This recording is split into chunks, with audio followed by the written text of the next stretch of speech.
almost all the way through in the same build. So luckily we have a bit of a divergence here, so that'll make it a little bit more interesting. Stork getting that robotics facility, almost certainly going for Reavers first, especially because he has that scout in Mujuk's base, so he knows that Mujuk isn't getting that tech right now and doesn't have the Citadel of Adun, isn't going to be getting Dark Templar anytime soon. I mean, obviously the scout's dead now, but he had it in there pretty late on. And basically, Mujuk is just kind of doing the same thing, it looks like, but a little bit behind. And a little bit of a battle going on here. Yeah, significantly. Actually, yeah, it looks like Mujuk realizes he doesn't have a spot on the base. He's going to try to get up and like push with what forces he has and hopefully get some sort of spot. I'm actually curious if either it's going to go for an early expand. Looks like both are just dedicated for a tech kind of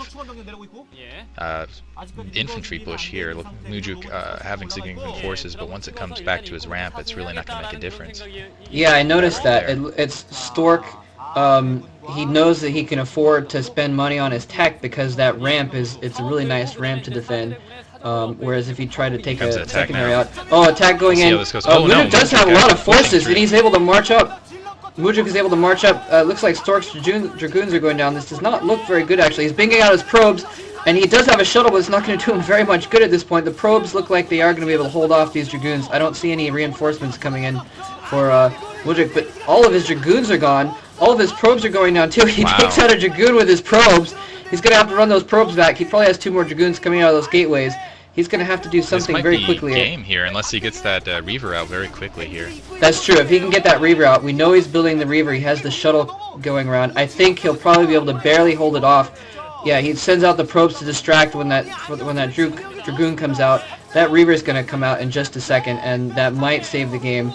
I'm probably just being optimistic because I love Stork and not Mujuk. His economy is severely behind here. I'm surprised Mujuk pulled this out. He saw that he had the production advantage. He pushed in, got up the ramp. I'm surprised that Stork he had that 4 spread instead of the 2 in front, which really I think is what sacrificed it there. Oh shit, this might be game. This might be game indeed. This is He's only got Zealots out. He's got that Reaver out now. He's got the Reaver. He can get it out. Oh, he was able to save that shuttle. Come on, Scarab! Scarab going up. I don't know if he's going to be able to protect it, though. No, because he's got Dragoons. Those Dragoons are going to be able to pick off that shuttle. Oh, my God. Shuttle down. That's game. Wow. Reaver down. Oh, my God. That is game. Stork knows it. GG. Oh, that was ridiculous. Oh, my God. I can't believe Mujuk actually won that one, even though he seemed to be behind. I thought that him having that ramp was going to be able to make up for the fact that he had gone tech and spent those resources, but Mujuk was able to use those Zealots to just push right up, and Stork was trying to micro backwards, and that was just enough for him to push those extra 2 or 3 Dragoons up that ramp and take the advantage there. That was a close one. Really intelligent on Mujuk, recognizing he had the infantry advantage, pushing up with it.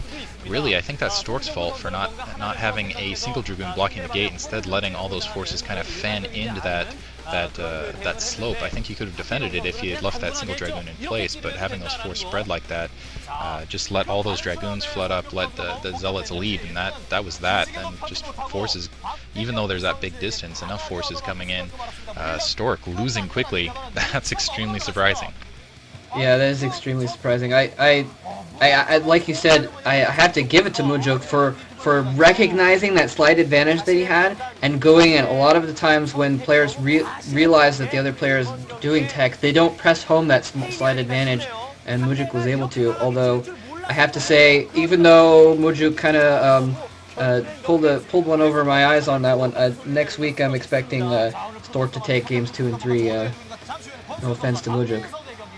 Alright, this has been a dual commentary, the first of which between Moltrep and Diggity. Thanks for listening, guys. Thanks for listening.